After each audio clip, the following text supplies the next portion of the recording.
شروع اللہ کا نام لے کر جو بڑا مہربان نہایت رحم والا ہے۔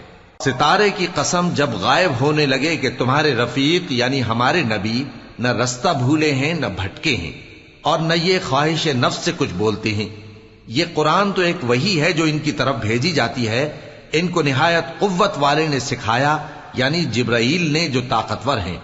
پھر وہ پوری طرح بیٹھے جبکہ وہ آسمان کے اونچے کنارے پر تھے، پھر وہ قریب ہوئے، پھر مزید نیچے آ گئے تو وہ 2 کمان کے فاصلے پر ہو گئے یا اس سے بھی کم۔ پھر اللہ نے اپنے بندے کی طرف جو حکم بھیجا سو بھیجا۔ جو کچھ انہوں نے دیکھا ان کے دل نے اس کو جھوٹ نہ جانا۔ کیا جو کچھ وہ دیکھتے ہیں تم اس میں ان سے جھگڑتے ہو؟ اور انہوں نے اس کو یعنی جبرائیل کو ایک اور بار بھی اترتے دیکھا ہے سدرۃ المنتہا کے پاس۔ اسی کے پاس ہمیشہ رہنے کی بہشت ہے، جبکہ اس بیری پر چھا رہا تھا جو چھا رہا تھا۔ ان کی آنکھ نہ تو اور طرف مائل ہوئی اور نہ حد سے آگے بڑھی۔ انہوں نے اپنے پروردگار کی قدرت کی بہت ہی بڑی بڑی نشانیاں دیکھی۔ بھلا تم لوگوں نے لات اور عزا کو دیکھا اور تیسری مورتی یعنی منات کو؟ مشرکو، کیا تمہارے لیے تو بیٹے ہوں اور اللہ کے لیے بیٹیاں؟ یہ تو بہت ہی بے انصافی کی تقسیم ہوئی۔ وہ تو صرف نام ہی نام ہے جو تم نے اور تمہارے باپ دادا نے رکھ لیے ہیں، اللہ نے تو ان کی کوئی سند نازل نہیں کی۔ یہ لوگ محض خیال و گمان اور خواہشات نفس کے پیچھے چل رہے ہیں، حالانکہ ان کے پروردگار کی طرف سے ان کے پاس ہدایت آ چکی ہے۔ کیا جس چیز کی انسان آرزو کرتا ہے وہ اسے ضرور ملتی ہے؟ سو آخرت اور دنیا تو اللہ ہی کے ہاتھ میں ہے۔ اور آسمانوں میں بہت سے فرشتے ہیں جن کی سفارش کچھ بھی فائدہ نہیں دیتی مگر اس وقت کہ اللہ جس کے لیے چاہے اجازت بخشے اور سفارش پسند بھی کرے۔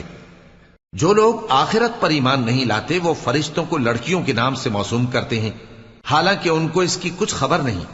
وہ صرف خیال و گمان پر چلتے ہیں، جبکہ خیال و گمان حق کے مقابلے میں کچھ کام نہیں آتا۔ تو جو ہماری یاد سے روگردانی کرے اور صرف دنیا ہی کی زندگی کا خواہاں ہو، اس سے تم بھی منہ پھیر لو۔ ان کے علم کی یہی انتہا ہے۔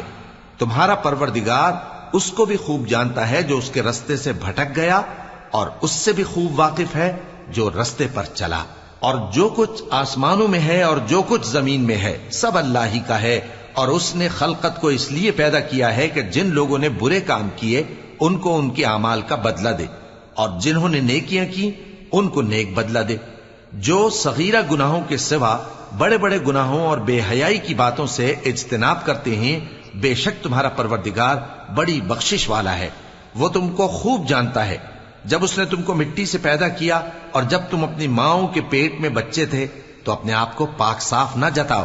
جو پرہیزگار ہے وہ اس سے خوب واقف ہے۔ بھلا تم نے اس شخص کو دیکھا جس نے منہ پھیر لیا اور تھوڑا سا دیا پھر ہاتھ روک لیا؟ کیا اس کے پاس غیب کا علم ہے کہ وہ اسے دیکھ رہا ہے؟ کیا جو باتیں موسیٰ کے صحیفوں میں ہیں ان کی اس کو خبر نہیں پہنچی؟